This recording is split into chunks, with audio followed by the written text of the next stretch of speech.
Have you ever held yourself back from something big because a voice in your head whispered, "That's too much for someone like me"? Maybe you had a business idea, but told yourself you should start smaller. Maybe you dreamed of leading a team, but convinced yourself you're better off following. Or maybe you see others achieving extraordinary things and think, they're different. They have something I don't. If you've ever made yourself smaller to fit into what you think is possible, then this story is for you. Because once there was a man who thought small his entire life, until one unexpected question shattered every limit he had built. And what happened next changed not just his life, but the lives of thousands. Stay with me until the end.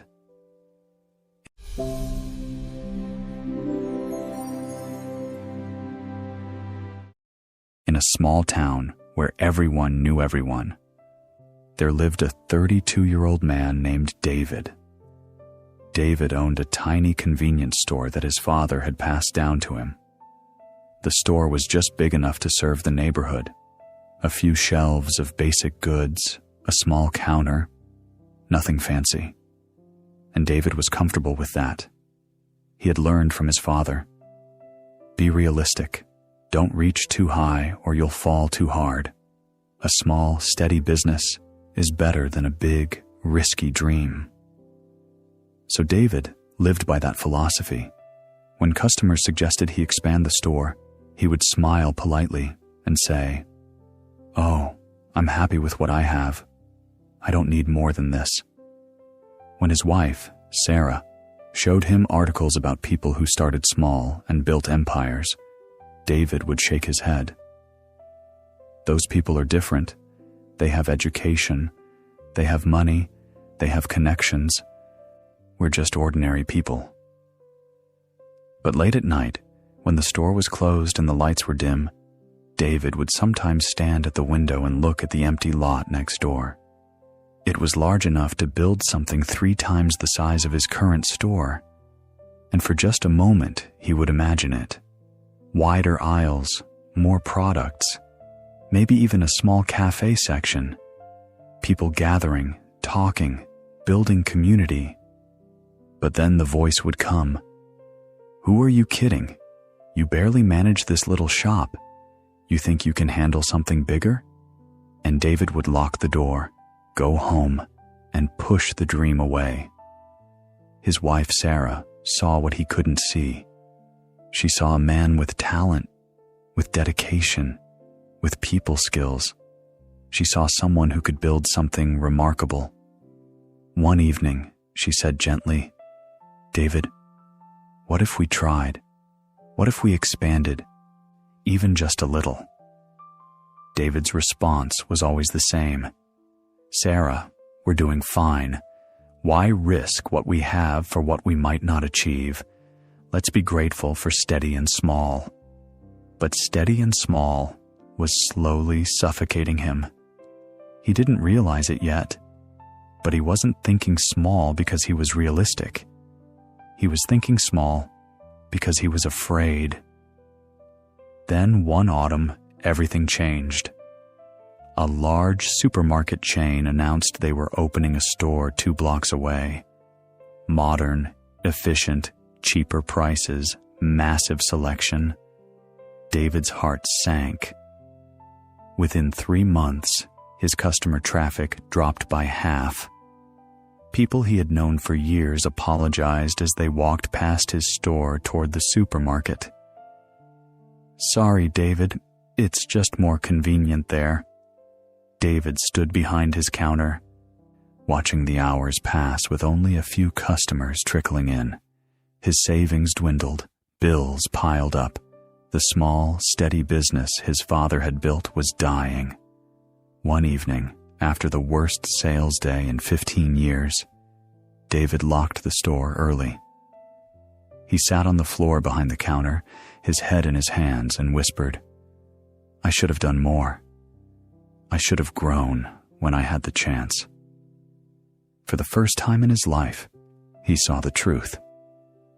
thinking small hadn't protected him. It had left him defenseless. Sarah found him there an hour later. She sat beside him in the silence. Finally, she said, "There's someone I think you should talk to. Mr. Chen, the businessman who built the electronics chain across the state. He grew up in this town. He started with less than you have." David looked up. "Why would someone like that talk to someone like me?" "Because," Sarah said firmly, 30 years ago he was exactly like you, and someone helped him see differently. That night, David couldn't sleep. Before sunrise, he made a decision that terrified him. He would ask for help. 3 days later, David stood nervously in Mr. Chen's office. It was on the 20th floor of a building downtown, higher than David had ever been.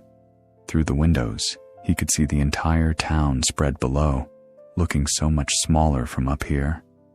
Mr. Chen was in his 60s, dressed simply, with kind eyes that had seen both failure and triumph. He gestured to a chair. "Sit, David. Sarah told me about your situation." David sat, feeling out of place. "Mr. Chen, I don't know why I'm here. My store is failing. I'm not the kind of person who builds big things." Mr. Chen smiled softly. "I thought the exact same thing about myself once." He walked to the window. "Come here. Look out." David joined him. The view was breathtaking. "David, do you see that building?" Mr. Chen pointed to a tall structure in the distance. 20 years ago, that was an empty lot, just dirt and weeds. Someone stood there and said, "I'm going to build something." And they did. He turned to David. "Do you know what made that possible?" David shook his head. One decision. They decided to think bigger than the empty lot. Mr. Chen walked to his desk and picked up 2 glass containers. One was a small cup. The other was a large vase. He filled the small cup with water. "This," he said, "is what happens when you think small. The water fills it immediately. It feels safe, contained, but it can never become more than this." He poured the water from the cup into the vase. It barely covered the bottom. "Now watch." He filled the vase completely. When you think big, the same effort, the same water, has room to expand, to grow, to become something magnificent. He looked directly at David. "You think your small store is your limit. But David, the store isn't the limit. Your thinking is the limit. The question isn't, can I do something big? The question is, what if I stop telling myself I can't? Most people don't fail because they aim too high and miss. They fail because they aim too low and hit. They spend their whole lives building small, safe things, never realizing they had the capacity for greatness. David felt something crack open inside his chest, a prison he didn't know he'd built. "But Mr. Chen," he said quietly, "what if I try and fail? What if I'm not capable?" Mr. Chen smiled. "David, let me tell you something I learned the hard way.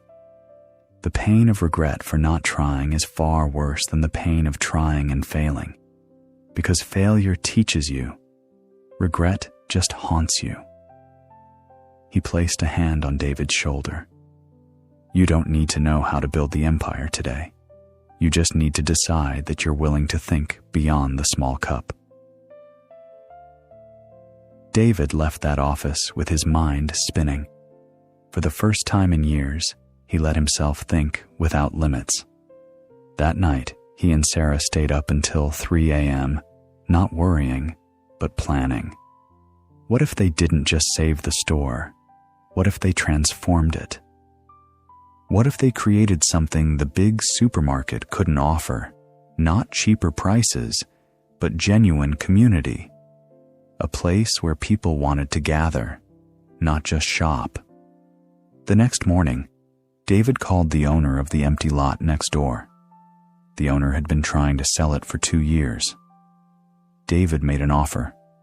Risky, ambitious, terrifying. The offer used every bit of savings and required a loan that made his hands shake when he signed. But he did it. Within 2 weeks, construction began. David expanded the store 3 times its original size. But he didn't just make it bigger. He made it different.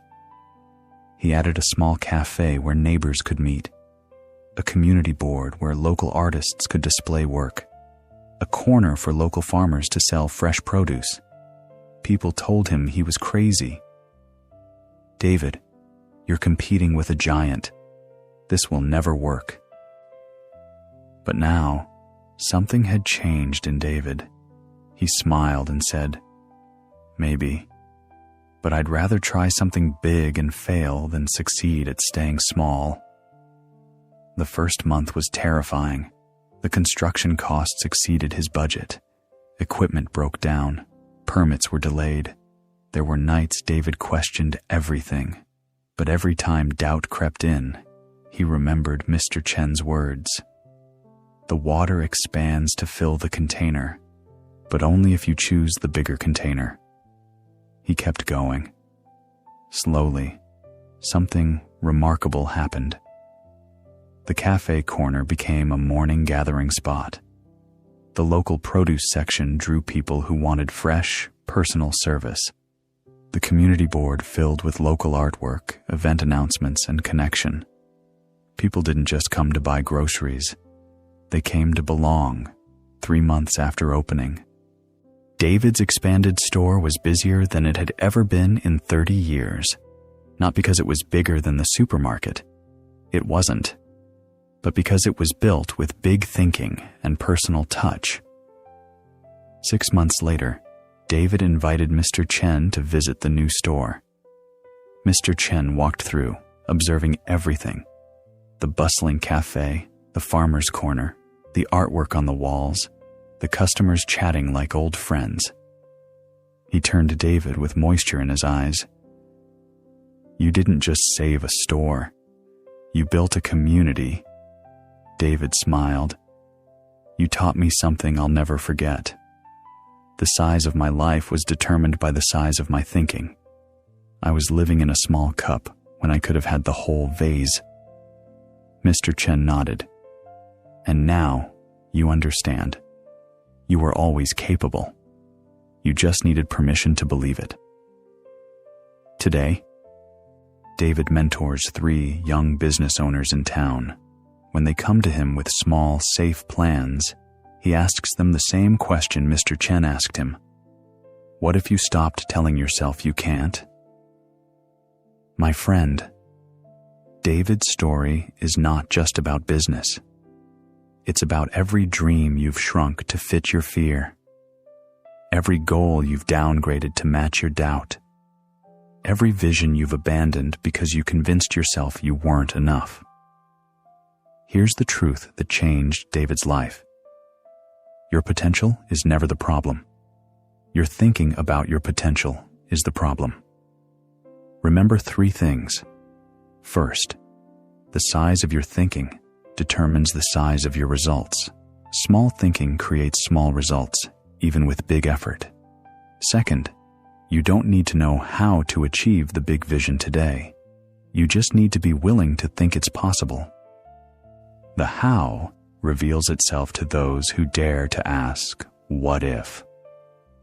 Third, regret for not trying will haunt you longer than any failure from trying.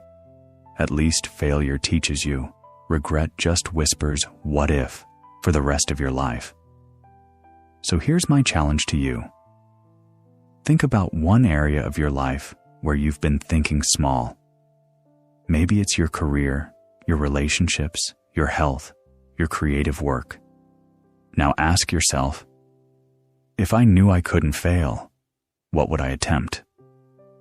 Write that down. Don't judge it. Don't shrink it. Just write the big, audacious version. because you are not limited by your circumstances.